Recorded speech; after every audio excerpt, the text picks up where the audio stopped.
नमस्कार। चंद्रकांत भी भट्ट अमेरिका से। इतना सारा विंडी है, मेरी आंखों पर वो सनलाइट पड़ता है, आप देख सकते हो। पानखर हैं। तो मैंने सोचा कि आज आपके लिए क्या करूं। आप लाइक करो या ना करो, सब्सक्राइब करो या ना करो, लेकिन मुझे लगता है कि मुझे आपके लिए कुछ वीडियो बनाना चाहिए। तो मैंने एक आर्टिकल्स, बहुत अच्छा आर्टिकल्स पढ़ा, जिसमें एक बाज लगभग 70 वर्ष तक जीवित रहता है, लेकिन जैसे जैसे वह अपने जीवन के 40वें वर्ष के करीब पहुंचता है तो उसे एक महत्वपूर्ण निर्णय लेना पड़ता है। आपके लिए भी, आप बचपन में से युवान होते हो, युवान में से पढ़कर जॉब करने शुरू कर देते हैं। जॉब करने के बाद 40-50 साल की उम्र हो जाती है, आपको भी कभी कभी निर्णय लेना होता है। तो ऐसी स्थिति में उसके शरीर के 3 प्रमुख अंग अप्रभावी होने लगते हैं। पंजे लंबे और लचीले हो जाते हैं और शिकार को पकड़ने में असमर्थ हो जाते हैं। चोंच आगे की ओर झुक जाती हैं और भोजन ग्रहण करने में बाधा डालती हैं।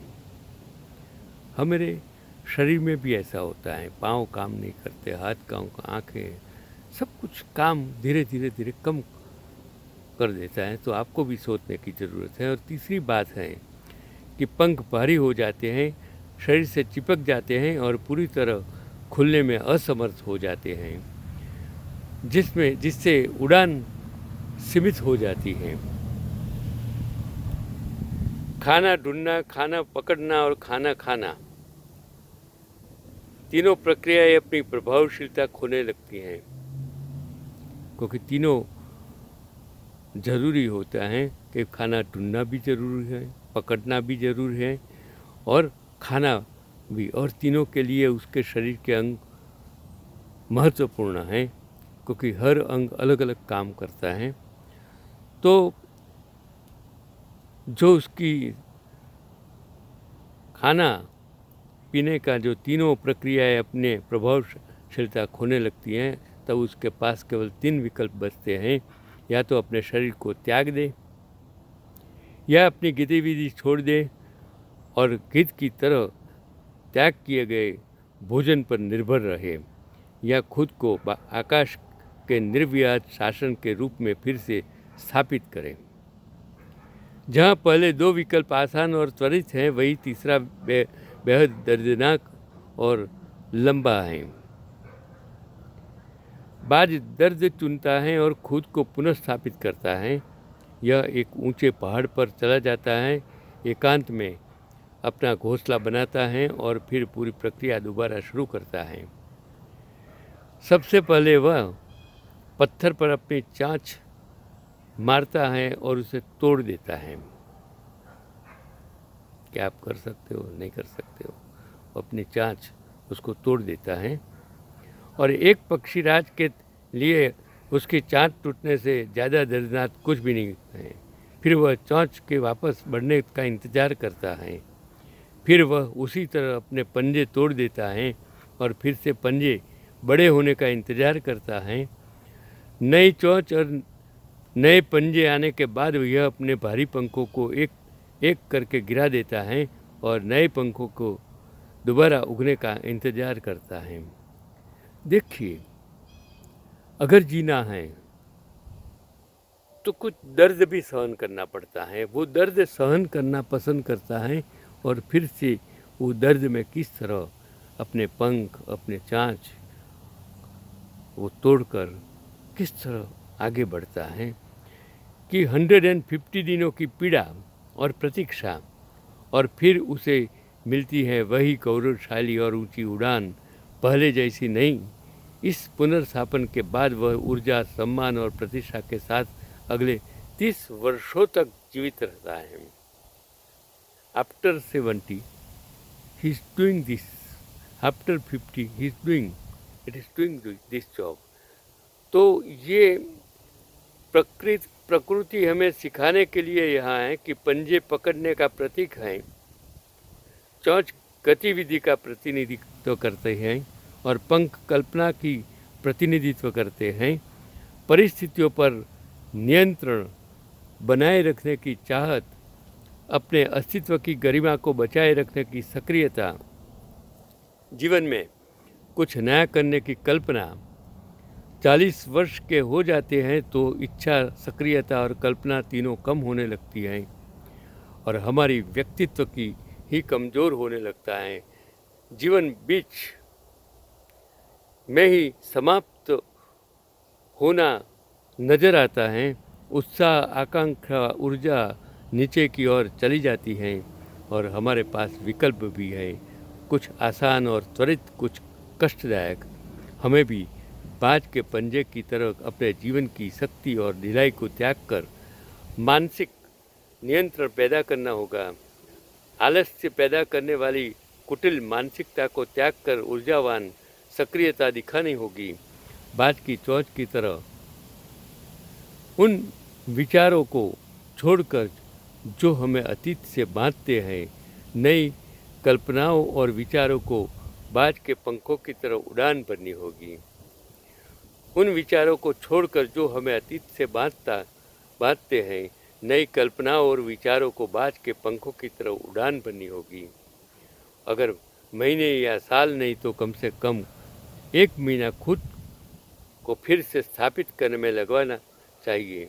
जो शरीर और मन से चिपक गया है उसे तोड़ने और फेंकने में दर्द और पीड़ा होगी, लेकिन तभी आप नई ऊंचाइयों को छूने के लिए तैयार होंगे।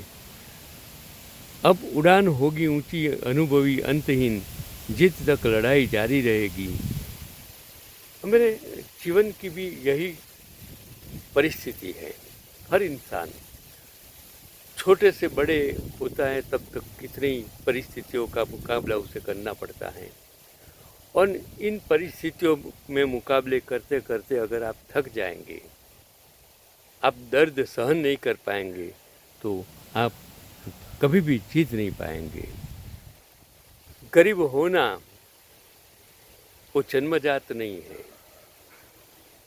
कभी जन्म से गरीबाई मिलती है, लेकिन गरीबाई को उखाड़ कर फेंकने का अगर आप में बाज की तरह ताकत होगी, शक्ति होगी, सामर्थ्य होगा, कष्ट सहन करने की शक्ति होगी, तो आप गरीबाई को छोड़कर आप पैसादार बन सकते हो, ईमानदार बन सकते हो, आगे बढ़ सकते हो, सब कुछ पा सकते हो। जीवन एक दफ़े मिलता है, वो सत्य है। फिर से आने वाला नहीं है, वो भी सत्य है। उम्र बढ़ने वाली है, वो भी सत्य है। लेकिन उम्र के साथ अगर आप अपनी सोच नहीं बदलेंगे, आप परिस्थिति के सामने लड़ नहीं पाएंगे, तो परिस्थिति आपको पछाड़ देगी। ये दुनिया में हर इंसान एक सरखा नहीं हो सकता है। हर इंसान की परिस्थिति एक सरखी नहीं हो सकती है। अगर आप आर्थिक संपन्न हैं तो आप शारीरिक संपन्न नहीं हो सकते हैं। अगर आप शारीरिक संपन्न हैं तो आर्थिक संपन्न नहीं हो सकते हैं। इसके लिए आपको क्या करना है? आपको संघर्ष करना है। संघर्ष ही जीवन का असली स्वरूप है, आनंद है। और संघर्ष में जो आनंद है वो बिना संघर्ष पाई हुई हर चीज़ में कभी भी आ नहीं सकता है। आप ऐसा सोचते हैं कि मैं धन प्राप्ति के लिए, सत्ता प्राप्ति के लिए, अपने बच्चों के लिए, अपने सम्मान पाने के लिए जिंदा हूँ, वो गलत है। आप अपने लिए जियो, क्योंकि आपका जो जीवन है वो आपका है। आपका जीवन किस तरह व्यतीत करना है, किस तरह सुधारना है, किस तरह प्रेम पाना है, किस तरह आगे बढ़ना है, किस तरह गरीबाई को हटाना है, वो आपके हाथ में है। बुद्धि हर इंसान में एक सर की हो ही नहीं सकती है, लेकिन जो भी बुद्धि है वो उसके मुताबिक कोई गरीब होता है, शारीरिक मजबूत होता है तो मजदूरी करता है, कोई शारीरिक दुबला होता है, मस्तिष्क मजबूत होता है, बुद्धि होती है, स्किल होती है, तो वो उसके मुताबिक काम करता है। इसलिए मूढ़ीपति काम नहीं करते हैं, उसके वो अपने पैसे सत्ता के बल पर बुद्धि को खरीद लेता है और वो बिजनेस कर सकता है। यही तो जीवन है, यही तो ज़िंदगी का अर्थ है।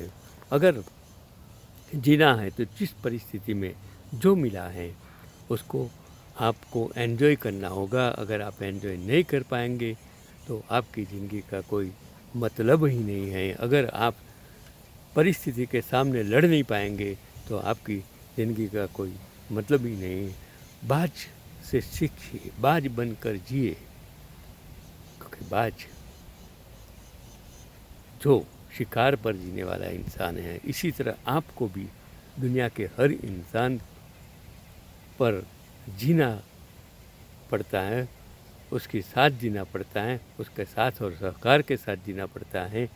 तो हर परिस्थिति में हर कोई इंसान आपको साथ सहकार दे ऐसा हो ही नहीं सकता है।